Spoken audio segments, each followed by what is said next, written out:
ನನಗೆ ಸಹಾಯ ಬರುವ ಪರ್ವತಗಳ ಕಡೆಗೆ ಕಣ್ಗಳ ಮೇಲಕ್ಕೆತ್ತುವೆ, ನನ್ನ ಕಣ್ಗಳ ಮೇಲಕ್ಕೆತ್ತುವೆ, ಕಣ್ಗಳ ಮೇಲಕ್ಕೆತ್ತುವೆ, ನನ್ನ ಕಣ್ಗಳ ಮೇಲಕ್ಕೆತ್ತುವೆ.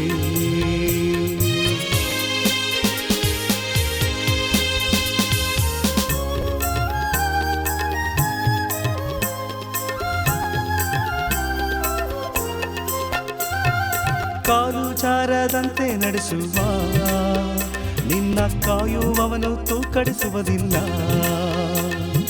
ಹಗಲಲ್ಲಿ ಮೇಘ, ಇರುಳಲ್ಲಿ ಚಂದ್ರ ತಂದು ನಿನ್ನ ಆಧರಿಸುವ, ತಂದು ನಿನ್ನ ಆಧರಿಸುವ. ನನಗೆ ಸಹಾಯ ಬರುವ ಪರ್ವತಗಳ ಕಡೆಗೆ ಕಣ್ಗಳ ಮೇಲಕ್ಕೆತ್ತುವೆ, ನನ್ನ ಕಣ್ಗಳ ಮೇಲಕ್ಕೆತ್ತುವೆ.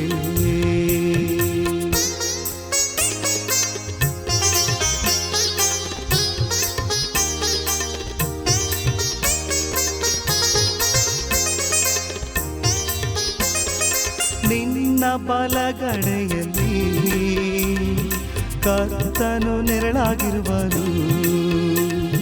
ಹಗಲಲ್ಲಿ ಮೇಘ, ಇರುಳಲ್ಲಿ ಚಂದ್ರ ತಂದು ನಿನ್ನ ಆಧರಿಸುವ, ತಂದು ನಿನ್ನ ಆಧರಿಸುವ. ನನಗೆ ಸಹಾಯ ಬರುವ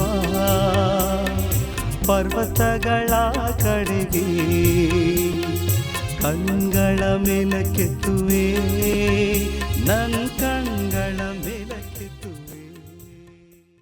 ನೀತಿಯ ನಿಮಿತ್ತವಾಗಿ ಹಿಂಸೆಯನ್ನು ತಾಳಿಕೊಳ್ಳುವವರು ಧನ್ಯರು, ಪರಲೋಕ ರಾಜ್ಯವು ಅವರದು ಎಂದು ಹೇಳಿದ ಯೇಸು ಕ್ರಿಸ್ತನ ಅತೀ ಮಧುರವಾದ ನಾಮದಲ್ಲಿ ಸಮಗ್ರ ಸತ್ಯವೇದ ಅಧ್ಯಯನ ಕಾರ್ಯಕ್ರಮಕ್ಕೆ ಪ್ರೀತಿಯಿಂದ ಸ್ವಾಗತಿಸುತ್ತೇನೆ. ಪ್ರಿಯರೇ, ಹೊಸ ಒಡಂಬಡಿಕೆಯಲ್ಲಿನ 19ನೇ ಪುಸ್ತಕವಾಗಿರುವ ಇಬ್ರಿಯರಿಗೆ ಬರೆದ ಪತ್ರಿಕೆಯ ಅಧ್ಯಯನವನ್ನು ವೀಕ್ಷಿಸುತ್ತಿರುವ ನಿಮ್ಮೆಲ್ಲರಿಗೂ ಹೃದಯಪೂರ್ವಕವಾದ ವಂದನೆಗಳು. ನೀವು ಈ ಕಾರ್ಯಕ್ರಮಗಳ ಮೂಲಕ ಆತ್ಮೀಕ ಆಶೀರ್ವಾದಗಳನ್ನು, ಅಭಿವೃದ್ಧಿಯನ್ನು ಹೊಂದುತ್ತಿರುವಿರಿ ಎಂದು ನಾನು ನಂಬುತ್ತೇನೆ. ಕಳೆದ ಕಾರ್ಯಕ್ರಮದಲ್ಲಿ ನಾವು ಇಬ್ರಿಯರಿಗೆ ಬರೆದ ಪತ್ರಿಕೆ 6ನೇ ಅಧ್ಯಾಯದ 6ನೇ ವಚನದ ಧ್ಯಾನವನ್ನು ಮುಂದುವರಿಸಿ 20ನೇ ವಚನದವರೆಗೆ ಧ್ಯಾನ ಮಾಡಿಕೊಂಡು 4ನೆಯ ಅಪಾಯ ಸಂಕೇತವಾಗಿರುವ ಭ್ರಷ್ಟರಾಗಿ ಹೋಗುವ ಆಪತ್ತಿನ ಕುರಿತು ತಿಳಿದುಕೊಂಡೆವು. ಇಂದು ನಾವು ಇಬ್ರಿಯರಿಗೆ ಬರೆದ ಪತ್ರಿಕೆ 7ನೇ ಅಧ್ಯಾಯದ ಮೊದಲಿನ 10 ವಚನಗಳನ್ನು ಧ್ಯಾನ ಮಾಡಲಿದ್ದೇವೆ. ಈ 7ನೇ ಅಧ್ಯಾಯದ ಮುಖ್ಯ ಪ್ರಸ್ತಾಪವು ಯೇಸು ಕ್ರಿಸ್ತನು ಮೆಲ್ಕಿಜೆದೇಕನ ತರಹದ ಮಹಾಯಾಜಕನು ಎಂಬುದಾಗಿರುತ್ತದೆ. ಪ್ರಿಯರೇ, ಇಂದಿನ ಕಾರ್ಯಕ್ರಮವನ್ನು ಪ್ರಾರ್ಥನಾಪೂರ್ವಕವಾಗಿಯೂ ಪವಿತ್ರಾತ್ಮನ ಸಹಾಯದಿಂದಲೂ ಬಹಳ ಗಮನವಿಟ್ಟು ವೀಕ್ಷಿಸಬೇಕೆಂದು ನಿಮ್ಮನ್ನು ಬಹು ಪ್ರೀತಿಯಿಂದ ಕೇಳಿಕೊಳ್ಳುತ್ತೇನೆ. ಬನ್ನಿರಿ, ಪ್ರಾರ್ಥನಾಪೂರ್ವಕವಾಗಿ ಇಂದಿನ ಧ್ಯಾನಕ್ಕೆ ನಾವು ಹೋಗೋಣ. ಎಲೈ ಕಷ್ಟಪಡುವವರೇ, ಹೊರೆ ಹೊತ್ತವರೇ, ನೀವೆಲ್ಲರೂ ನನ್ನ ಬಳಿಗೆ ಬನ್ನಿರಿ, ನಾನು ನಿಮಗೆ ವಿಶ್ರಾಂತಿಯನ್ನು ಕೊಡುತ್ತೇನೆಂದು ವಾಗ್ದಾನ ಮಾಡಿದಂಥ ನಮ್ಮ ಪ್ರಭುವು ರಕ್ಷಕನಾಗಿರುವ ಯೇಸು ಕ್ರಿಸ್ತನ ಅತೀ ಪರಿಶುದ್ಧ ನಾಮದಲ್ಲಿ ತಮ್ಮೆಲ್ಲರನ್ನು ವಂದಿಸುತ್ತಾ ಇಂದಿನ ಕಾರ್ಯಕ್ರಮಕ್ಕೆ ಪ್ರೀತಿಯಿಂದ ಸ್ವಾಗತಿಸುತ್ತೇನೆ. ಬನ್ನಿರಿ, ದೇವರ ಮಹಾಕೃಪೆಯನ್ನು ಹಾಗೂ ಆತನ ಮಾರ್ಗದರ್ಶನವನ್ನು ಆಶ್ರಯಿಸಿಕೊಂಡು ಇಂದು ನಾವು ಇಬ್ರಿಯರಿಗೆ ಬರೆದ ಪತ್ರಿಕೆ 7ನೇ ಅಧ್ಯಾಯ ಪ್ರಾರಂಭದ 10 ವಚನಗಳನ್ನು ಧ್ಯಾನ ಮಾಡಿಕೊಳ್ಳೋಣ. ಈ ಅಧ್ಯಾಯದ ಮುಖ್ಯ ಪ್ರಸ್ತಾಪವು ಯೇಸು ಕ್ರಿಸ್ತನು ಮೆಲ್ಕಿಜೆದೇಕನ ತರಹದ ಮಹಾಯಾಜಕನು ಎಂಬುದಾಗಿ. ಇಲ್ಲಿಂದ ಮುಂದೆ ಇಬ್ರಿಯರ ಪತ್ರಿಕೆಯು ಜೀವಿಸುವ ಯೇಸು ಈ ಗಳಿಗೆಯಲ್ಲಿ ದೇವರ ಬಲಗಡೆಯಲ್ಲಿ ಇದ್ದಾನೆ ಎಂಬ ವಿಷಯವನ್ನು ವ್ಯವಹರಿಸುತ್ತದೆ. ಈ ವಿಷಯವು ಇಂದು ಸಭೆಯಲ್ಲಿ ನಿಜವಾಗಿಯೂ ಅಲಕ್ಷ್ಯ ಮಾಡಲ್ಪಟ್ಟಿದೆ. ನೋಡಿರಿ, ನಾವು ಬರೀ ಯೇಸು ಕ್ರಿಸ್ತನ ಶ್ರಮೆ, ಮರಣ ಹಾಗೂ ಪುನರುತ್ಥಾನದ ಕುರಿತು ಮಾತಾಡುತ್ತೇವೆ. ಸರಿ, ಅದು ನಿಜವಾಗಿಯೂ ಅದ್ಭುತವಾದದ್ದೇ ಆಗಿದೆ. ಆದರೆ ನಾವು ಮುಂದುವರೆದು ಇಂದು ಜೀವಿಸುತ್ತಿರುವ ಹಾಗೂ ದೇವರ ಬಲಗಡೆಯಲ್ಲಿ ಆಸೀನನಾಗಿ ನಮಗೋಸ್ಕರ ಸೇವೆಯನ್ನು ಸಲ್ಲಿಸುತ್ತಿರುವ ಜೀವದಿಂದಿರುವ ಕ್ರಿಸ್ತನವರೆಗೂ ಹೋಗಬೇಕಾಗಿದೆ. ಈಗ ಯೇಸುಕ್ರಿಸ್ತನ ಆ ಸೇವೆಯ ನೈಜತ್ವವು ನಮ್ಮ ಆತ್ಮೀಕ ಜೀವಿತವನ್ನು ಪರೀಕ್ಷೆಗೆ ಒಳಪಡಿಸುವಂಥದ್ದಾಗಿರುತ್ತದೆ. ಇಬ್ರಿಯರ ಪುಸ್ತಕದ ಈ ಅಧ್ಯಾಯದ ಸತ್ಯವು ನಮ್ಮ ಆತ್ಮೀಕ ಜೀವಿತದ ಮೇಲೆ ಹೇಗೆ ಪ್ರಭಾವಿತವಾಗಿರುತ್ತದೆ ಎಂಬ ಅಳತೆಗೋಲನ್ನು ನಾವು ನೋಡಲಿದ್ದೇವೆ. ನೋಡಿರಿ ಪ್ರಿಯರೇ, ಇಬ್ರಿಯರ ಗ್ರಂಥಕರ್ತನು ಮೆಲ್ಕಿಜೇದಕನ ಯಾಜಕತ್ವಕ್ಕೂ ಆರೋನನ ಯಾಜಕತ್ವಕ್ಕೂ ಪರಸ್ಪರ ಹೋಲಿಕೆಯನ್ನು ಭೇದವನ್ನು ತೋರಿಸಲಿರುವನು. ಬನ್ನಿರಿ, ನಮ್ಮ ಧ್ಯಾನವನ್ನು ಆರಂಭಿಸುವ ಹಾಗೆ ಇಬ್ರಿಯರಿಗೆ ಬರೆದ ಪತ್ರಿಕೆ 7ನೇ ಅಧ್ಯಾಯ 1ನೇ ವಚನವನ್ನು ಓದಿಕೊಳ್ಳೋಣ. ದಯಮಾಡಿ ನಿಮ್ಮ ಸತ್ಯವೇದದಲ್ಲಿ ನನ್ನೊಂದಿಗೆ ಈ ವಚನವನ್ನು ಗಮನಿಸಿರಿ. ಈ ಮೆಲ್ಕಿಜೇದೇಕನು ಸಾಲೇಮಿನ ಅರಸನು, ಪರಾತ್ಪರನಾದ ದೇವರ ಯಾಜಕನೂ ಆಗಿದ್ದನು. ರಾಜರನ್ನು ಹೊಡೆದು ಹಿಂತಿರುಗಿ ಬರುತ್ತಿದ್ದ ಅಬ್ರಹಾಮನನ್ನು ಎದುರುಗೊಂಡು ಅವನನ್ನು ಆಶೀರ್ವದಿಸಿದನು ಎಂಬುದಾಗಿ ನೋಡುತ್ತೇವೆ. ಕರ್ತನಲ್ಲಿ ಪ್ರೀತಿಯ ದೇವಜನರೇ, ಕಳೆದ ಅಧ್ಯಾಯದ ಕೊನೆಯಲ್ಲಿ ಯೇಸು ಕ್ರಿಸ್ತನು ಮೆಲ್ಕಿಜೇದೇಕನ ತರಹದ ಮಹಾಯಾಜಕನು ಎಂಬುದನ್ನು ನೋಡಿಕೊಂಡೆವು. ಅದನ್ನೇ ಮುಂದುವರಿಸುತ್ತಾ ಗ್ರಂಥಕರ್ತನು ಈ 7ನೇ ಅಧ್ಯಾಯವನ್ನು ಈ ಮೆಲ್ಕಿಜೇದೇಕನು ಎಂಬುದಾಗಿ ಪ್ರಾರಂಭಿಸುತ್ತಾನೆ. ಆದಿಕಾಂಡ ಪುಸ್ತಕ 14ನೇ ಅಧ್ಯಾಯ 17ರಿಂದ 24 ವಚನಗಳಲ್ಲಿ ದಾಖಲಾಗಿರುವ ಚರಿತ್ರೆಯಲ್ಲಿ ನೋಡುವ ಪ್ರಕಾರ ಮೆಲ್ಕಿಜೇದೇಕನು ಸಾಲೇಮಿನ ಅರಸನು ಮತ್ತು ಪರಾತ್ಪರನಾದ ದೇವರ ಯಾಜಕನೂ ಆಗಿದ್ದನು. ಪ್ರಾಮಾಣಿಕವಾಗಿ ಹೇಳಬೇಕಾದರೆ ಆದಿಕಾಂಡ ಪುಸ್ತಕ 14ನೇ ಅಧ್ಯಾಯದಲ್ಲಿ ಈ ಮೆಲ್ಕಿಜೇದೇಕನ ಕುರಿತು ಹೆಚ್ಚಾಗಿ ಏನೂ ಬರೆದಿಲ್ಲವಾದ್ದರಿಂದ ನಾವು ಖಂಡಿತವಾಗಿಯೂ ಅವನನ್ನು ಮರೆತು ಹೋಗಬಹುದು. ಆದರೆ ದೇವರಾತ್ಮನು ಅವನನ್ನು ಮರೆತಿರುವುದಿಲ್ಲ. ಕೀರ್ತನೆಗಳು 110ನೇ ಅಧ್ಯಾಯಕ್ಕೆ ಬರುವಾಗ ಅಲ್ಲಿ ಮೆಸ್ಸಿಯನಾದ ಯೇಸುಕ್ರಿಸ್ತನ ಕುರಿತು ಪ್ರವಾದನೆ ಇರುವುದನ್ನು ನಾವು ನೋಡುತ್ತೇವೆ. ಕೀರ್ತನೆಗಳು 110ನೇ ಅಧ್ಯಾಯ 4ನೇ ವಚನದಲ್ಲಿ ನೀನು ಸದಾಕಾಲವು ಮೆಲ್ಕಿಜೇದೇಕನ ತರಹದ ಯಾಜಕನು ಎಂಬುದಾಗಿ ನೋಡುತ್ತೇವೆ. ದಯಮಾಡಿ ಗಮನವಿಟ್ಟು ಆಲಿಸಿರಿ. ಹಳೆ ಒಡಂಬಡಿಕೆಯಲ್ಲಿ ಮೆಲ್ಕಿಜೇದೇಕನ ಕುರಿತು ಹೆಚ್ಚಾಗಿ ನೋಡದೇ ಇದ್ದರೂ ಈ ಇಬ್ರಿಯರ ಗ್ರಂಥದಲ್ಲಿ ಅವನ ಕುರಿತು ಕೆಲವು ಸಂಗತಿಗಳು ಇರುವುದನ್ನು ನಾವು ನೋಡುವರಾಗಿದ್ದೇವೆ. ಇಬ್ರಿಯರಿಗೆ ಬರೆದ ಪತ್ರಿಕೆ 5ನೇ ಅಧ್ಯಾಯ 10ನೇ ವಚನದಲ್ಲಿ ದೇವರಿಂದ ಮೆಲ್ಕಿಜೇದೇಕನ ತರಹದ ಮಹಾಯಾಜಕನೆನಿಸಿಕೊಂಡವನಾಗಿ ಎಂಬುದಾಗಿಯೂ, ಇಬ್ರಿಯರಿಗೆ ಬರೆದ ಪತ್ರಿಕೆ 6ನೇ ಅಧ್ಯಾಯ 20ನೇ ವಚನದಲ್ಲಿ ಯೇಸು ಸದಾಕಾಲವು ಮೆಲ್ಕಿಜೇದೇಕನ ತರಹದ ಮಹಾಯಾಜಕನಾಗಿದ್ದು ನಮಗೋಸ್ಕರ ಮುಂದಾಗಿ ಹೋಗಿ ಎಂಬುದಾಗಿಯೂ, ಇಬ್ರಿಯರಿಗೆ ಬರೆದ ಪತ್ರಿಕೆ 7ನೇ ಅಧ್ಯಾಯ 1ನೇ ವಚನದಲ್ಲಿ ಈ ಮೆಲ್ಕಿಜೇದೇಕನು ಸಾಲೇಮಿನ ಅರಸನು, ಪರಾತ್ಪರನಾದ ದೇವರ ಯಾಜಕನೂ ಆಗಿದ್ದನು.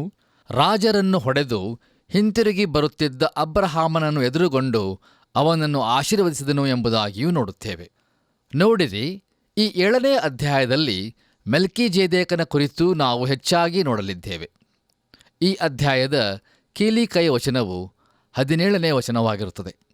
ಅಲ್ಲಿ ನಾವು ಹೀಗೆ ನೋಡುತ್ತೇವೆ, ಆತನ ವಿಷಯದಲ್ಲಿ ನೀನು ಸದಾಕಾಲವು ಮೆಲ್ಕಿಜೇದೇಕನ ತರಹದ ಯಾಜಕನಾಗಿದ್ದೀಯೆಂದು ಹೇಳಿದೆಯಲ್ಲ ಎಂಬುದಾಗಿ.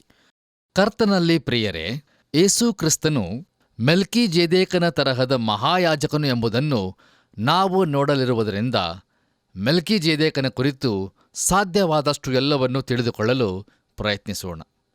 ಈಗ ದಯಮಾಡಿ ನನ್ನೊಂದಿಗೆ ಇಬ್ರಿಯರಿಗೆ ಬರೆದ ಪತ್ರಿಕೆ 7ನೇ ಅಧ್ಯಾಯ 2ನೇ ವಚನವನ್ನು ಗಮನಿಸಿರಿ. ಅಲ್ಲಿ ನಾವು ಹೀಗೆ ನೋಡುತ್ತೇವೆ, ಅವನಿಗೆ ಅಬ್ರಹಾಮನು ತಾನು ಜಯಿಸಿಕೊಂಡು ಬಂದಿದ್ದ ಎಲ್ಲ ವಸ್ತುಗಳಲ್ಲಿ 10ನೆಯ ಒಂದು ಭಾಗವನ್ನು ಕೊಟ್ಟನು. ಅವನ ಹೆಸರಿನ ಅರ್ಥವು ನೀತಿರಾಜ ಎಂಬುದು. ಇದಲ್ಲದೆ ಅವನು ಸಾಲೇಮಿನ ರಾಜ, ಅಂದರೆ ಸಮಾಧಾನ ರಾಜ ಎಂಬುದಾಗಿ ನೋಡುತ್ತೇವೆ. ಕೆಲವರು ಸಾಲೇಮ್ ಎಂಬುದನ್ನು ಯೆರೂಸಲೇಮ್ ಎಂಬುದಾಗಿ ಹೇಳುವುದುಂಟು. ಆದರೆ ಅದು ಸರಿಯಾದದ್ದಲ್ಲ ಎಂದು ನನಗೆ ಅನಿಸುತ್ತದೆ. ನೋಡಿರಿ, ಸಾಲೇಮ್ ಎನ್ನುವುದು ಒಂದು ಸ್ಥಳದ ಹೆಸರಾಗಿರುವುದಿಲ್ಲ. ಸಾಲೇಮ್ ಎಂಬ ಪದದ ಅರ್ಥವು ಸಮಾಧಾನ ಎಂಬುದಾಗಿ. ಮೆಲ್ಕಿಜೇದೇಕನು ಯೆರೂಸಲೇಮಿನ ಅರಸನಾಗಿದ್ದನು ಎಂಬುದಾಗಿ ಗ್ರಂಥಕರ್ತನು ಹೇಳುವುದಿಲ್ಲ. ಅವನು ಅಂದಿನ ಕಾಲದಲ್ಲಿ ಸಮಾಧಾನವನ್ನು ಉಂಟು ಮಾಡಬಲ್ಲ ಮನುಷ್ಯನಾಗಿದ್ದನು. ಅವನು ವಾಸ್ತವಿಕವಾಗಿ ಯಾವುದೋ ಒಂದು ಊರಿನ ಅರಸನಾಗಿದ್ದಿರಬಹುದು.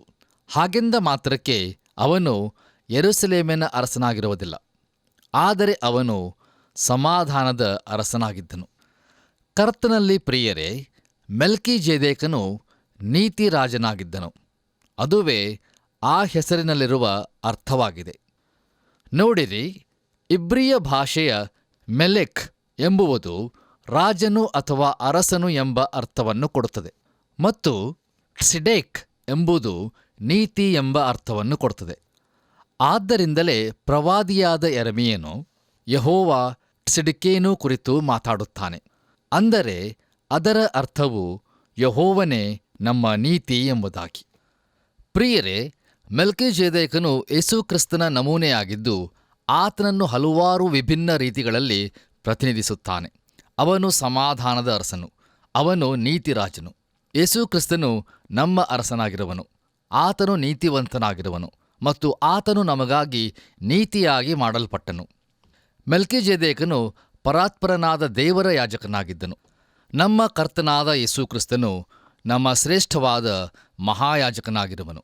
ದೇವರ ನಾಮಕ್ಕೆ ಸ್ತೋತ್ರವಾಗಲಿ. ಬನ್ನಿರಿ, ನಮ್ಮ ಧ್ಯಾನವನ್ನು ಮುಂದುವರಿಸಿ ಇಬ್ರಿಯರಿಗೆ ಬರೆದ ಪತ್ರಿಕೆ 7ನೇ ಅಧ್ಯಾಯ 3ನೇ ವಚನವನ್ನು ಓದುವಾಗ ಅಲ್ಲಿ ಹೀಗೆ ನೋಡುತ್ತೇವೆ: ಅವನಿಗೆ ತಂದೆಯೂ ತಾಯಿಯೂ ವಂಶಾವಳಿಯೂ ಇಲ್ಲ, ಜನ್ಮದ ಆರಂಭವೂ ಆಯುಷ್ಯದ ಅಂತ್ಯವೂ ಇಲ್ಲ. ಅವನು ದೇವರ ಮಗನಿಗೆ ಸಮಾನ ಮಾಡಲ್ಪಟ್ಟಿದ್ದಾನೆ. ಅವನು ನಿರಂತರವಾಗಿ ಯಾಜಕನಾಗಿರುವವನೋ ಎಂಬುದಾಗಿ. ಕರ್ತನಲ್ಲಿ ಪ್ರೀತಿಯ ದೇವಜನರೇ, ಇಲ್ಲಿ ಮೆಲ್ಕಿಜೆದೇಕನು ಯೇಸುಕ್ರಿಸ್ತನ ಚಿತ್ರಣವಾಗಿದ್ದಾನೆ ಮತ್ತು ಇನ್ನೊಂದು ರೀತಿಯಲ್ಲಿ ಯೇಸುಕ್ರಿಸ್ತನ ನಮೂನೆಯಾಗಿದ್ದಾನೆ. ನಮ್ಮ ಕರ್ತನಾದ ಯೇಸುಕ್ರಿಸ್ತನು ನಿತ್ಯತ್ವದಿಂದ ಬಂದು ನಿತ್ಯತ್ವದಲ್ಲಿ ಹೋಗುವವನಾಗಿದ್ದಾನೆ. ಆತನಿಗೆ ಆದಿಯೂ ಅಂತ್ಯವೂ ಇರುವುದಿಲ್ಲ. ಆತನೇ ಆದಿಯೂ ಅಂತ್ಯವೂ ಆಗಿದ್ದಾನೆ. ನಾವು ಗತಕಾಲದಲ್ಲಿ ಆತನಿಗಿಂತ ಹಿಂದಕ್ಕೆ ಹೋಗುವುದಕ್ಕೆ ಆಗುವುದಿಲ್ಲ ಮತ್ತು ಭವಿಷ್ಯತ್ತಿನಲ್ಲಿ ಆತನಿಗಿಂತ ಮುಂದೆ ಹೋಗಲೂ ಸಹ ಆಗುವುದಿಲ್ಲ. ಆತನು ಎಲ್ಲ ಸಮಯವನ್ನು, ಎಲ್ಲ ನಿತ್ಯತ್ವವನ್ನು ಆವರಿಸಿಕೊಂಡವನಾಗಿದ್ದಾನೆ. ಈಗ ಇದನ್ನೆಲ್ಲ ಚಿತ್ರಣ ಮಾಡುವ ಒಬ್ಬ ವ್ಯಕ್ತಿಯನ್ನು ನಾವು ಹೇಗೆ ಕಂಡುಹಿಡಿಯಬಹುದು? ನೋಡಿರಿ, ಆ ವ್ಯಕ್ತಿಯು ಮೆಲ್ಕಿಜೆದೇಕನಾಗಿದ್ದು ಅವನು ವಂಶಾವಳಿಗಳ ಪುಸ್ತಕವಾಗಿರುವ ಆದಿಕಾಂಡದಲ್ಲಿ ನಮಗೆ ಸಿಗುತ್ತಾನೆ. ಈ ಆದಿಕಾಂಡ ಪುಸ್ತಕದಲ್ಲಿ ಆದಾಮನು ಇಂತಿಂಥವರನ್ನು ಪಡೆದನು, ಅವನು ಇಂತಿಂಥವರನ್ನು ಪಡೆದನು ಎಂಬುದಾಗಿ ಮುಂದುವರಿಯುತ್ತಾ ಅಬ್ರಹಾಮನು ಇಸಾಕನನ್ನು ಪಡೆದನು, ಇಸಾಕನು ಯಾಕೋಬ ಮತ್ತು ಏಸಾವನನ್ನು ಪಡೆದನು ಎಂಬುದಾಗಿ ಹೀಗೆ ಮುಂದುವರಿಯುತ್ತಾ ಹೋಗುತ್ತದೆ. ಇಂಥ ವಂಶಾವಳಿಗಳ ಪುಸ್ತಕದಲ್ಲಿ ಮೆಲ್ಕಿಜೆದೇಕನು ಪವಿತ್ರ ಗ್ರಂಥದ ಪುಟಗಳ ಮೇಲೆ ಎಲ್ಲಿಂದಲೋ ನಡೆದುಕೊಂಡು ಬರುತ್ತಾನೆ ಮತ್ತು ಪುನಃ ಯಾರಿಗೂ ಸಿಕ್ಕದಂತೆ ಅಲ್ಲಿಂದ ಹೊರಟು ಹೋಗುತ್ತಾನೆ. ಯಾಕೆ ದೇವರು ಮೆಲ್ಕಿಜೆದೇಕನ ವಂಶಾವಳಿಯನ್ನು ತೋರಿಸಿರುವುದಿಲ್ಲ? ಯಾಕಂದರೆ ಮೆಲ್ಕಿಜೆದೇಕನು ಯಾಜಕತ್ವದಲ್ಲಿರುವ ಯೇಸುಕ್ರಿಸ್ತನ ನಮೂನೆಯಾಗಬೇಕಾಗಿತ್ತು. ಕೀರ್ತನೆಗಳು 110ನೇ ಅಧ್ಯಾಯದಲ್ಲಿರುವ ಪ್ರವಾದನೆಯಿಂದ ನಾವು ನೋಡುವುದಾದರೆ ಮೆಲ್ಕಿಜೆದೇಕನು ಕ್ರಿಸ್ತನ ಚಿತ್ರಣವಾಗಿದ್ದಾನೆ ಮತ್ತು ಅದರಲ್ಲಿ ಕರ್ತನಾದ ಯೇಸುವು ನಿತ್ಯನಾದ ದೇವರಾಗಿದ್ದಾನೆ. ಆತನು ದೇವರ ಮಗನಾಗಿರುವುದರಿಂದ ಆತನು ಯಾಜಕನಾಗಿದ್ದಾನೆ ಮತ್ತು ಸತತವಾಗಿಯೂ ಯಾಜಕನಾಗಿದ್ದಾನೆ. ಅಂದರೆ ಆತನು ಯಾಜಕನಾಗಿಯೇ ಮುಂದುವರಿಯುತ್ತಾನೆ. ಯಾಜಕತ್ವದಲ್ಲಿ ಯಾವ ಬದಲಾವಣೆ ಇರುವುದಿಲ್ಲ, ಯಾಕಂದರೆ ಆತನು ನಿತ್ಯನಾಗಿದ್ದಾನೆ. ಆದಿಕಾಂಡ ಪುಸ್ತಕದಲ್ಲಿ ಅಬ್ರಾಮನು ಪರೀಕ್ಷೆಗೆ ಒಳಪಡುವ ಸಮಯಕ್ಕೆ ಸರಿಯಾಗಿ ಮೆಲ್ಕಿಜೆದೇಕನು ಬಂದಿರುವುದನ್ನು ನಾವು ನೋಡುತ್ತೇವೆ ಮತ್ತು ಆ ಸಮಯದಲ್ಲಿ ಅವನು, ಅಂದರೆ ಅಬ್ರಾಮನಿಗೆ ಉತ್ತೇಜನವನ್ನು ನೀಡಲು ಹಾಗೂ ಅವನನ್ನು ಬಲಪಡಿಸಲು ಯಾರೋ ಒಬ್ಬರ ಅವಶ್ಯಕತೆ ಅವನಿಗಿತ್ತು. ಆ ಸಮಯದಲ್ಲಿ ಪರಾತ್ಪರನಾದ ದೇವರ ಯಾಜಕನಾದ ಮೆಲ್ಕಿಜೆದೇಕನು ರೊಟ್ಟಿಯನ್ನು ದ್ರಾಕ್ಷಾರಸವನ್ನು ತೆಗೆದುಕೊಂಡು ಬಂದನು. ನೋಡಿರಿ, ಸತ್ಯವೇದದಲ್ಲಿ ದೇವರನ್ನು ಪರಾತ್ಪರನಾದ ದೇವರು ಎಂಬುದಾಗಿ ಕರೆದಿರುವುದು ಇದೇ ಮೊದಲನೇ ಸಾರಿಯಾಗಿರುತ್ತದೆ. ಪ್ರಿಯರೇ, ಅಬ್ರಾಮನು ಬಿಡಿಸಿಕೊಂಡು ಬಂದಿದ್ದ ಜನರನ್ನು ತನಗೆ ಒಪ್ಪಿಸುವಂತೆ ಸೊದೋಮಿನ ರಾಜನು ಪ್ರಸ್ತಾಪವನ್ನು ನೀಡುತ್ತಿದ್ದ ಅದೇ ಸಮಯದಲ್ಲಿ ಮೆಲ್ಕಿಜೆದೇಕನು ಬಂದು ಅಬ್ರಾಮನಿಗೆ ತನ್ನ ಸೇವೆಯನ್ನು ಸಲ್ಲಿಸಿದನು. ನಮ್ಮ ಕರ್ತನಾದ ಯೇಸುಕ್ರಿಸ್ತನು ಶ್ರೇಷ್ಠ ಮಹಾಯಾಜಕನಾಗಿದ್ದಾನೆ. ಆತನು ನಮಗೆ ತನ್ನ ಸೇವೆಯನ್ನು ಸಲ್ಲಿಸುವನಾಗಿದ್ದಾನೆ. ಹೌದು, ಆತನು ಜೀವಿಸುವ ಕ್ರಿಸ್ತನಾಗಿದ್ದಾನೆ ಮತ್ತು ಜೀವಿಸುವ ಯೇಸುಕ್ರಿಸ್ತನು ದೇವರ ಬಲಗಡೆಯಲ್ಲಿ ಆಸೀನನಾಗಿದ್ದಾನೆ. ಆತನ ನಾಮಕ್ಕೆ ಮಹಿಮೆಯುಂಟಾಗಲಿ. ಯೋಗ್ಯನಲ್ಲದ ನನ್ನನ್ನು ನೀ ನಿನ್ನ ನಿನ್ನ ಸ್ವರೂಪದಿ ಸೃಷ್ಟಿಸಿದಿ, ನಿತ್ಯವಾಗಿ ನನ್ ಪ್ರೀತಿಸಲು ಕ್ರಿಸ್ತನ ಮೂಲಕ ರಕ್ಷಿಸಿದಿ. ನಿನ್ನನ್ನೇ ಸ್ತುತಿಸುವೆನು, ನಿನ್ನ ಕೃಪೆ ಶಾಶ್ವತವೆಂದಿಗೂ. ನಿನ್ನನ್ನೇ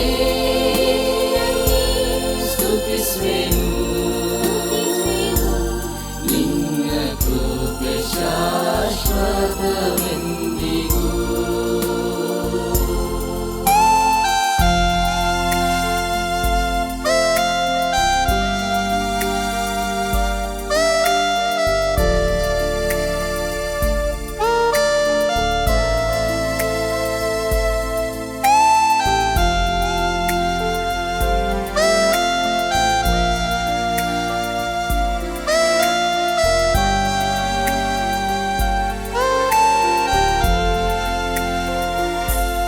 ಪಾಪದ ಭಾವವು ಎನ್ನೋಳು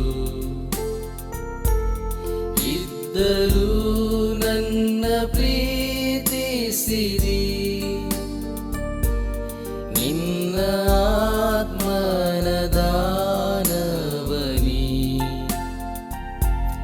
ನೀಡಿ ನನ್ನನ್ನು ಶುದ್ಧಿಸಿರಿ. ನಿನ್ನನ್ನೇ ಸ್ತುತಿಸುವೆನು,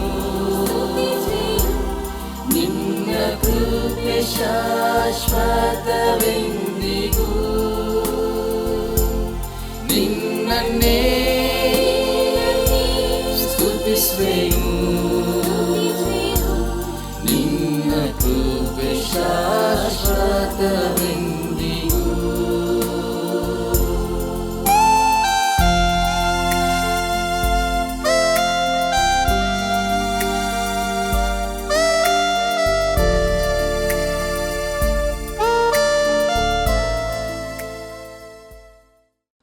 ನಮ್ಮ ಧ್ಯಾನವನ್ನು ಮುಂದುವರಿಸಿ ಇಬ್ರಿಯರಿಗೆ ಬರೆದ ಪತ್ರಿಕೆ 7ನೇ ಅಧ್ಯಾಯ 4ನೇ ವಚನವನ್ನು ಓದುವಾಗ, ಈ ಮನುಷ್ಯನು ಎಷ್ಟು ದೊಡ್ಡವನೆಂದು ಆಲೋಚಿಸಿರಿ. ನಮ್ಮ ಮೂಲ ಪಿತೃವಾದ ಅಬ್ರಹಾಮನು ತಾನು ಸುಲುಕೊಂಡು ಬಂದ ಶ್ರೇಷ್ಠ ವಸ್ತುಗಳಲ್ಲಿ 10ನೇ ಒಂದು ಭಾಗವನ್ನು ಅವನಿಗೆ ಕೊಟ್ಟನಲ್ಲ ಎಂಬುದಾಗಿ ನೋಡುತ್ತೇವೆ. ಕರ್ತನಲ್ಲಿ ಪ್ರಿಯರೇ, ಅಬ್ರಹಾಮನು ಮೆಲ್ಕಿಜೆದೇಕನಿಗೆ ದಶಾಂಶ ಅಂದರೆ ದಶಮ ಭಾಗವನ್ನು ಕೊಟ್ಟನು. ಯಾಕಂದರೆ ಈ ಮೆಲ್ಕಿಜೆದೇಕನು ತನಗಿಂತಲೂ ದೊಡ್ಡವನು, ಅವನು ಪರಾತ್ಪರನಾದ ದೇವರ ಯಾಜಕನೂ ಆಗಿರುವನು ಎಂದು ಅಬ್ರಹಾಮನು ಗ್ರಹಿಸಿಕೊಂಡನು. ಹೌದು, ಯೇಸು ಕ್ರಿಸ್ತನು ಪರಿಪೂರ್ಣನಾದ ಶ್ರೇಷ್ಠ ಮಹಾಯಾಜಕನಾಗಿದ್ದಾನೆ. ಆತನ ನಾಮಕ್ಕೆ ಸ್ತೋತ್ರವಾಗಲಿ. ಬನ್ನಿರಿ ಪ್ರಿಯರೇ, ನಮ್ಮ ವಾಕ್ಯ ಧ್ಯಾನದಲ್ಲಿ ನಾವು ಮುಂದುವರೆದು ಇಬ್ರಿಯರಿಗೆ ಬರೆದ ಪತ್ರಿಕೆ 7ನೇ ಅಧ್ಯಾಯ 5ನೇ ವಚನವನ್ನು ಗಮನಿಸೋಣ. ಅಲ್ಲಿ ನಾವು ಹೀಗೆ ನೋಡುತ್ತೇವೆ, ಲೇವಿಯ ಕುಲದವರಲ್ಲಿ ಯಾಜಕೋದ್ಯೋಗವನ್ನು ಹೊಂದುವವರು ಜನರಿಂದ, ಅಂದರೆ ಅಬ್ರಹಾಮನ ವಂಶಸ್ಥರಾಗಿರುವ ತಮ್ಮ ಸಹೋದರರಿಂದಲೇ ದಶಮ ಭಾಗಗಳನ್ನು ತೆಗೆದುಕೊಳ್ಳುವುದಕ್ಕೆ ಧರ್ಮಶಾಸ್ತ್ರದಲ್ಲಿ ಅಪ್ಪಣೆ ಉಂಟು ಎಂಬುದಾಗಿ. ಪ್ರಿಯ ದೇವಜನರೇ, ಲೇವಿಯ ಕುಲದವರು ಅಬ್ರಹಾಮನ ವಂಶದವರೇ ಆಗಿದ್ದರು. ಅವರಿಗೆ ದಶಮ ಭಾಗಗಳನ್ನು ಕೊಡುತ್ತಿದ್ದ ಜನರೂ ಸಹ ಅಬ್ರಹಾಮನ ವಂಶದವರೇ ಆಗಿದ್ದರು.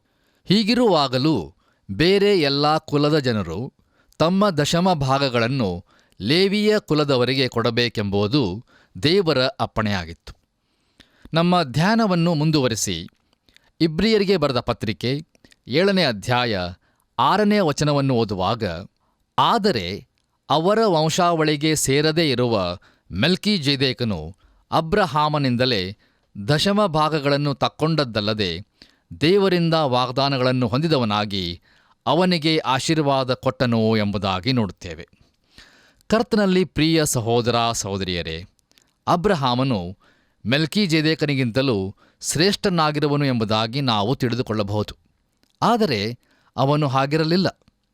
ನೋಡಿರಿ, ಮೆಲ್ಕಿಜೆದೇಕನು ಎಲ್ಲಿಂದಲೋ ಬಂದವನು. ಅವನಿಗೆ ವಂಶಾವಳಿಯೂ ಇರಲಿಲ್ಲ.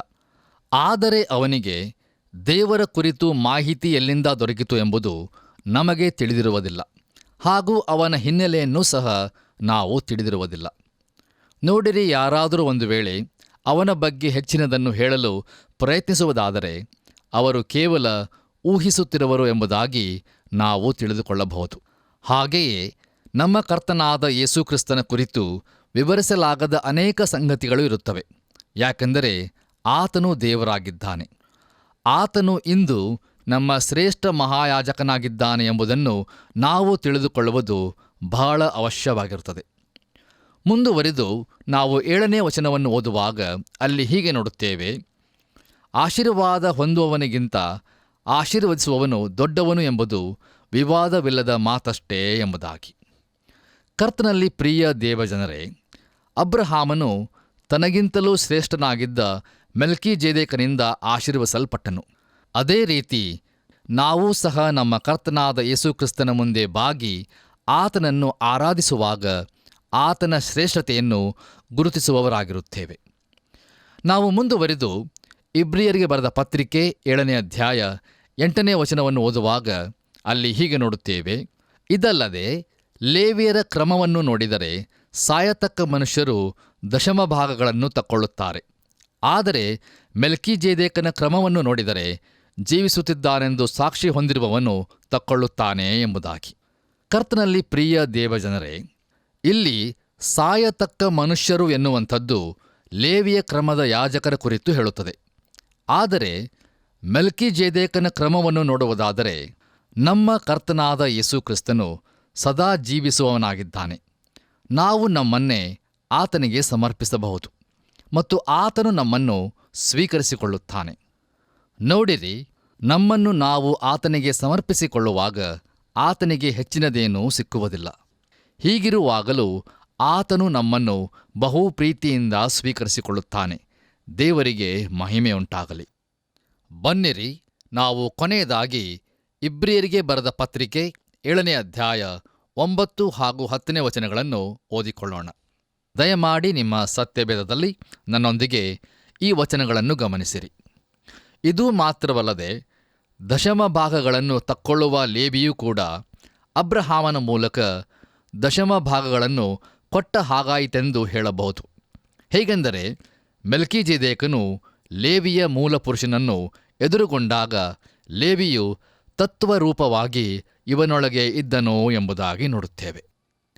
ಕರ್ತನಲ್ಲಿ ಪ್ರಿಯ ಸಹೋದರ ಸಹೋದರಿಯರೇ, ದಶಮ ಭಾಗಗಳನ್ನು ತಕ್ಕೊಳ್ಳುವ ಲೇವಿಯೂ ಕೂಡ ಅಬ್ರಹಾಮನ ಮೂಲಕ ದಶಮ ಭಾಗಗಳನ್ನು ಕೊಟ್ಟ ಹಾಗಾಯಿತೆಂದು ಹೇಳಬಹುದು ಎಂಬುದನ್ನು ನಾವು ಗಮನಿಸುವಾಗ, ಅಬ್ರಹಾಮನು ಮೆಲ್ಕಿಜೆದೇಕನಿಗೆ ದಶಮ ಭಾಗಗಳನ್ನು ಕೊಡುತ್ತಿದ್ದಾಗ ಲೇವಿಯೂ ಕೂಡ ಅಬ್ರಹಾಮನ ಒಳಗಡೆಯಲ್ಲಿದ್ದನು ಮತ್ತು ಅದರಿಂದಾಗಿ ಲೇವಿಯೂ ಸಹ ದಶಮ ಭಾಗಗಳನ್ನು ಕೊಟ್ಟ ಹಾಗಾಯಿತು. ನೋಡಿರಿ, ಮುಂದೊಂದು ದಿನ ಅಬ್ರಹಾಮನ ವಂಶಸ್ಥರೇ ಆದ ಇತರ ಕುಲಗಳ ಜನರಿಂದ, ಅಂದರೆ ತನ್ನ ಸಹೋದರರಿಂದ ದಶಮ ಭಾಗಗಳನ್ನು ತೆಗೆದುಕೊಳ್ಳಲಿರುವ ಲೇವಿಯು ಈಗ ತನ್ನ ಮೂಲ ಪಿತೃವಾದ ಅಬ್ರಹಾಮನ ಮೂಲಕ ಮೆಲ್ಕಿಜೆದೇಕನಿಗೆ ದಶಮ ಭಾಗಗಳನ್ನು ನೀಡಿದಂತಾಯಿತು. ಇದರಿಂದ ಮೆಲ್ಕಿಜೆದೇಕನು ಆರೋನ ಹಾಗೂ ಅವನ ಕುಟುಂಬಕ್ಕಿಂತ ಹೆಚ್ಚಿನವನಾದನು ಎಂಬುದನ್ನು ನಾವು ನೋಡಬಹುದು. ಹಾಗೆಯೇ ಪ್ರಿಯರೇ, ಆದಿಯಲ್ಲಿ ಆದಾಮನು ಪಾಪ ಮಾಡಿದಾಗ ಅವನಲ್ಲಿದ್ದ ನಾನೂ ಸಹ ಪಾಪ ಮಾಡಿದೆನು. ನೋಡಿರಿ, ಆದಾಮನಲ್ಲಿ ನಾವೆಲ್ಲರೂ ಕೂಡ ಸತ್ಯವು, ಆದರೆ ಇಂದು ನಾವು ಯೇಸುಕ್ರಿಸ್ತನಲ್ಲಿ ಇರುವ ಕಾರಣ ಪರಿಪೂರ್ಣರಾಗಿದ್ದೇವೆ. ಈ ಸಂಗತಿಯನ್ನು ನಾವು ಬಹು ಸ್ಪಷ್ಟವಾಗಿ ಗ್ರಹಿಸಿಕೊಳ್ಳಬೇಕು. ಹೌದು ಪ್ರಿಯರೇ, ನಾವು ನಮ್ಮ ಶ್ರೇಷ್ಠ ಮಹಾಯಾಜಕನಾದ ಯೇಸುಕ್ರಿಸ್ತನಲ್ಲಿ ಸ್ವೀಕರಿಸಲ್ಪಟ್ಟವರಾಗಿದ್ದೇವೆ. ಇದು ಸರಳವಾದ ಭಾಷೆಯಲ್ಲಿ ಉಲ್ಲೇಖಿಸಲ್ಪಟ್ಟಿರುವ ಸತ್ಯವೇದದ ಬಹುಪ್ರಾಮುಖ್ಯವಾದಂಥ ಮತ್ತು ಶ್ರೇಷ್ಠವಾದಂಥ ಸತ್ಯಾಂಶವಾಗಿದೆ. ದೇವರಿಗೆ ಮಹಿಮೆಯುಂಟಾಗಲಿ. ಈ ವಾಕ್ಯ ಸಂದೇಶವನ್ನು ಆಲಿಸುತ್ತಿರುವಂಥ ನನ್ನ ಪ್ರಿಯ ಸಹೋದರ ಸಹೋದರಿಯರೇ, ನಮ್ಮ ಕರ್ತನಾದ ಯೇಸುಕ್ರಿಸ್ತನು ನಮ್ಮ ಶ್ರೇಷ್ಠ ಮಹಾಯಾಜಕನಾಗಿದ್ದಾನೆ. ಆತನಲ್ಲಿಯೇ ಮಾತ್ರ ನಮಗೆ ನಿತ್ಯ ಜೀವವುಂಟು. ನಮ್ಮನ್ನು ನಾವು ಆತನಿಗೆ ಹೃದಯಪೂರ್ವಕವಾಗಿ ಸಮರ್ಪಿಸಿಕೊಳ್ಳುವುದಾದರೆ ಆತನು ನಮ್ಮನ್ನು ಪ್ರೀತಿಯಿಂದ ಅಂಗೀಕರಿಸಿಕೊಳ್ಳುತ್ತಾನೆ. ಹಾಗಾದರೆ ಪ್ರಿಯರೇ, ಈ ಶ್ರೇಷ್ಠ ಮಹಾಯಾಜಕನಾಗಿರುವ ಯೇಸುಕ್ರಿಸ್ತನನ್ನು ನೀವು ನಿಮ್ಮ ಹೃದಯದಲ್ಲಿ ನಿಮ್ಮ ಸ್ವಂತ ರಕ್ಷಕನನ್ನಾಗಿ ಅಂಗೀಕರಿಸಿಕೊಂಡಿದ್ದೀರೋ? ದಯಮಾಡಿ ನಮ್ಮನ್ನು ನಾವು ಪರೀಕ್ಷಿಸಿಕೊಳ್ಳೋಣ. ಅಂಗೀಕರಿಸಿಕೊಂಡಿದ್ದರೆ ದೇವರಿಗೆ ಸ್ತೋತ್ರವಾಗಲಿ. ಒಂದು ವೇಳೆ ಪ್ರಿಯರೇ, ನೀವು ಇನ್ನೂ ಆತನನ್ನು ಅಂಗೀಕರಿಸಿಕೊಳ್ಳದಿದ್ದರೆ, ನೋಡಿರಿ, ದೇವರು ಮತ್ತೊಂದು ಅವಕಾಶವನ್ನು ನಮಗೆ ಅನುಗ್ರಹಿಸಿದ್ದಾನೆ. ಆದ್ದರಿಂದ ದೇವರ ಈ ಮಹಾಕೃಪೆಯನ್ನು ಅಲಕ್ಷ್ಯ ಮಾಡದೆ ಆತನ ಮೂಲಕ ನಾವು ಕರುಣೆಯನ್ನು ಹೊಂದುವಂತೆಯೂ ಆತನಿಂದ ಸಮಯೋಚಿತವಾದಂಥ ಸಹಾಯವು ದೊರೆಯುವಂತೆಯೂ ಧೈರ್ಯದಿಂದ ಆತನ ಕೃಪಾಸನದ ಮುಂದೆ ಅಡ್ಡಬಿದ್ದು ನಿಮ್ಮ ಹೃದಯದಲ್ಲಿ ಆತನನ್ನು ನಂಬಿಕೆಯಿಂದ ಅಂಗೀಕರಿಸಿರಿ ಮತ್ತು ಆತನು ತನ್ನ ಕೃಪೆಯಲ್ಲಿ ಅನುಗ್ರಹಿಸುವ ನಿತ್ಯ ಜೀವದ ನಿರೀಕ್ಷೆಯನ್ನು ಹೊಂದಿಕೊಳ್ಳಿರಿ. ದೇವರು ತಾನೇ ನಿಮ್ಮೆಲ್ಲರಿಗೂ ಸಹಾಯ ಮಾಡಲಿ.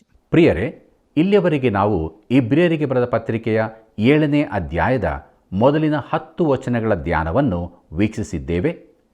ಇಂದಿನ ಕಾರ್ಯಕ್ರಮದಲ್ಲಿ ಯೇಸು ಕ್ರಿಸ್ತನು ನಿರಂತರವಾದ ಯಾಜಕನು, ಆತನು ಮೆಲ್ಕಿಜೇದೇಕನ ತರಹದ ಮಹಾಯಾಜಕನು ಎಂಬುದರ ಕುರಿತು ತಿಳಿದುಕೊಂಡಿರುತ್ತೇವೆ. ಯೇಸು ಕ್ರಿಸ್ತನ ಯಾಜಕತ್ವದ ದಿನಗಳಲ್ಲಿ ಜೀವಿಸುತ್ತಿರುವಂಥ ನಾವು ನಿಜವಾಗಿಯೂ ಆಶೀರ್ವದಿಸಲ್ಪಟ್ಟವರಾಗಿದ್ದೇವೆ. ಯಾಕೆಂದರೆ ನಮ್ಮನ್ನು ರಕ್ಷಿಸಲು ತನ್ನ ಅತ್ಯಮೂಲ್ಯವಾದ ರಕ್ತವನ್ನು ಸುರಿಸಿ ಯೇಸು ಕ್ರಿಸ್ತನು ನಾವು ರಕ್ಷಣೆಯಿಂದ ಬಿದ್ದು ಹೋಗಬಾರದೆಂದು ಈಗಲೂ ತಂದೆಯ ಬಲಗಡೆಯಲ್ಲಿ ನಮಗೋಸ್ಕರ ಯಾಜಕನಾಗಿ ವಿಜ್ಞಾಪಿಸುತ್ತಾ ಇದ್ದಾನೆ. ಆತನಿಗೆ ಸ್ತೋತ್ರವಾಗಲಿ. ಪ್ರಿಯರೇ, ಮುಂದಿನ ಕಾರ್ಯಕ್ರಮಗಳನ್ನು ವೀಕ್ಷಿಸಲು ಬರುವಾಗ ದಯಮಾಡಿ ಪ್ರಾರ್ಥನಾ ಪೂರ್ವಕವಾಗಿ ಸಿದ್ಧರಾಗಿ ಬರಬೇಕೆಂದು ನಿಮ್ಮನ್ನು ಪ್ರೀತಿಯಿಂದ ಕೇಳಿಕೊಳ್ಳುತ್ತೇನೆ. ಬನ್ನಿರಿ, ಪ್ರಾರ್ಥನೆ ಮಾಡೋಣ. ಪ್ರಿಯ ರಕ್ಷಕನೇ, ನಮಗೋಸ್ಕರ ನೀನು ನಿನ್ನನ್ನು ಸಮರ್ಪಿಸಿಕೊಂಡಿ. ಆ ಮೂಲಕವಾಗಿ ನಾವು ನಿನ್ನವರಾಗುವುದಕ್ಕೆ ಸಹಾಯ ಮಾಡಿದ್ದಿ. ನಿನಗೆ ಸ್ತೋತ್ರವಾಗಲಿ. ನಿನ್ನ ವಾಕ್ಯವನ್ನು ತಿಳಿದು ವಾಕ್ಯದ ಪ್ರಕಾರ ಜೀವಿಸುವುದಕ್ಕೆ ನಮಗೆ ಸಹಾಯ ಮಾಡು. ನಿನ್ನ ಕೃಪಾಸ್ಥಾನದ ಬಳಿಗೆ ಧೈರ್ಯದಿಂದ ಬರುವಂತೆ ನಮಗೆ ಕೃಪೆ ಕೊಡು. ಯಾರ್ಯಾರು ಯಥಾರ್ಥವಾಗಿ ಬೇಡುತ್ತಾ ಇದ್ದಾರೋ ಅಂಥವರನ್ನು ಆಶೀರ್ವದಿಸಿ ನಡೆಸು ಸ್ವಾಮಿ. ಇನ್ನೂ ನಿನ್ನ ದೂರವಾಗಿದ್ದಾರೋ ಅವರು ನಿನ್ನ ಬಳಿಗೆ ಎಳೆದು ತರಬೇಕಾಗಿ ಬೇಡುತ್ತೇವೆ. ನಮ್ಮ ಜೀವಿತದಲ್ಲಿ ನೀನು ಯಜಮಾನನು, ನಾಯಕನು ಆಗಿದ್ದುಕೊಂಡು ನಾವು ನಿನ್ನ ಪ್ರಜೆಗಳಾಗಿ ನಿತ್ಯ ಜೀವದ ನಿರೀಕ್ಷೆಯಲ್ಲಿ ಜೀವಿಸುವುದಕ್ಕೆ ಸಹಾಯ ಮಾಡು. ಯೇಸುವಿನ ನಾಮದಲ್ಲಿ ಬೇಡಿದ್ದೇವೆ ತಂದೆಯೇ, ಆಮೆನ್.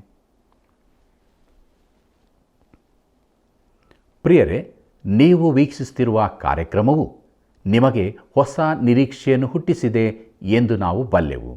ಹಾಗಾದರೆ ಬನ್ನಿ, ಈಗಲೇ ನಾವು ನೀಡುವ ದೂರವಾಣಿ ಸಂಖ್ಯೆಗೆ ಮಿಸ್ ಕಾಲ್ ಕೊಟ್ಟು ಇತರರು ನಿತ್ಯ ಜೀವದ ನಿರೀಕ್ಷೆಗೆ ಬರುವಂತಾಗಲು ಪ್ರಯತ್ನಿಸೋಣ. ಮುಂದಿನ ಕಾರ್ಯಕ್ರಮದಲ್ಲಿ ಮತ್ತೊಮ್ಮೆ ನಾವು ಭೇಟಿಯಾಗೋಣ.